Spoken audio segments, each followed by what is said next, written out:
Një ngjarje e rëndë ka tronditur mëngjesin e sotëm në zonën e Imarës. Një 65 vjeçar ka humbur jetën pasi dyshohet se është dëmtuar rënd nga shpërthimi i një lëndë plasëse, të cilën po e përdorte për peshkim të palishëm.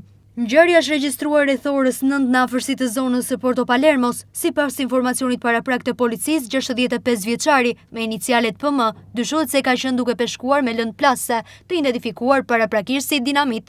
Në rrethana që ende nuk janë të qarta, lënda plasëse ka shpërthyer duke dëmtuar rënd 65 vjeçarin në trup dhe gjymtyr. Pas shpërthimit, ai ka marrë ndihmën e parë dhe është transportuar në urgjencë drejt qendrës shëndetësore të Imarës. Pavarësisht ndërhyrjes mjekësore, 65 vjeçari nuk ka mundur të mbijetojë plagëve të marra dhe ka humbur jetën gjatë transportimit dhe marrjes së ndihmës mjekësore.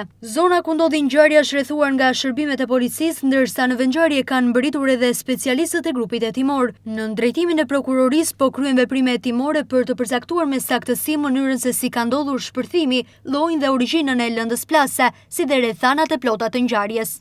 Peshkimi me lëndë plasëse është ndaluar me ligj dhe përbën një aktivitet me rrezik të lartë, jo vetëm për personat që e përdorin, por edhe për njerëzit e tjerë që ndodhen në zonën përreth. Hetimet vijojnë për dokumentimin e plotë të ngjarjes dhe përcaktimin e përgjegjësive ligjore.